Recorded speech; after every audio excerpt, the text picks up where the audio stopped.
To see how human influence actually functions, you have to look at the people operating without any social filters. Children. Kids are raw. When they feel powerless or hear the word no, they don't hide their rebellion behind politeness. Their resistance is completely visible. Most adults try to overcome this with logic, authority, or by raising their voices. But these direct approaches usually just reinforce the child's need to push back. Psychologists look for cognitive loopholes, bypasses that work with the brain's wiring. Think of resistance as a solid wall. A loophole finds the opening to the other side. Testing this on children shows how quickly situations change when you stop forcing the front door. Studying these techniques offers a window into the fundamental mechanics of how people respond to one another and how emotional intelligence can be applied in real time. The human brain is naturally wired to resist direct commands. A strict order strips away a person's sense of power, which often triggers an automatic defensive stance. You can bypass this defense using the illusion of choice. By offering two curated options, you prompt the brain to evaluate a preference.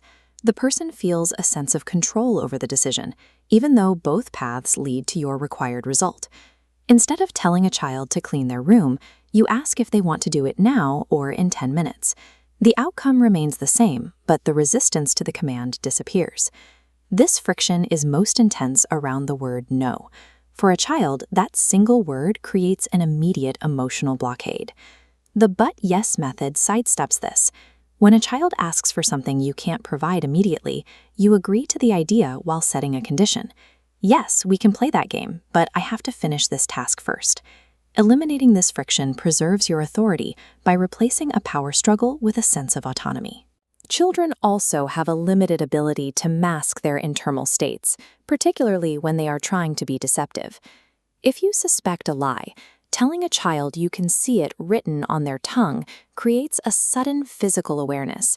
A child who is lying will instinctively try to hide their tongue, often by clamping their mouth shut. This physical reflex reveals their guilt without you having to argue. While the tongue trick handles a single moment of deception, the broader engine of child behavior is fueled by a different currency: attention.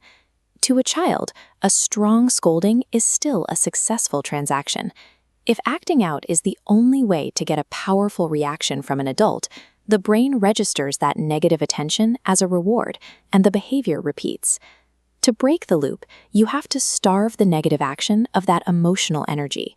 By only giving your full focus to positive actions, you force the behavior to shift toward what actually earns a response. This feedback loop is the same architecture used by social media platforms to keep users engaged.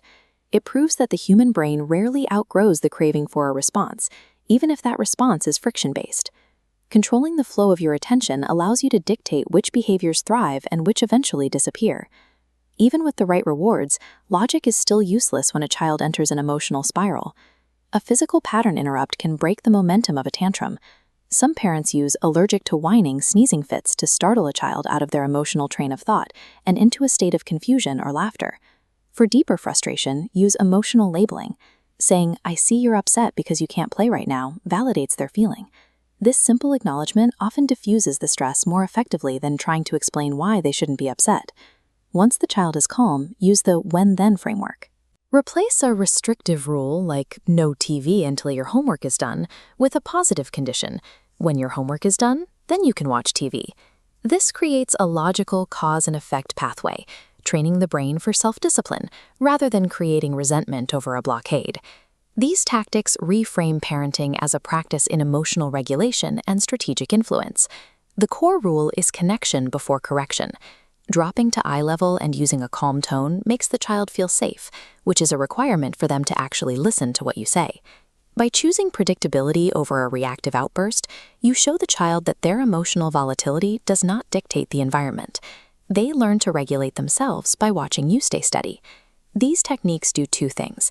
They foster independence in the child and build your own capacity to de-escalate tension in any environment. To continue exploring how the human mind works, subscribe for our weekly updates. We'll see you in the next video.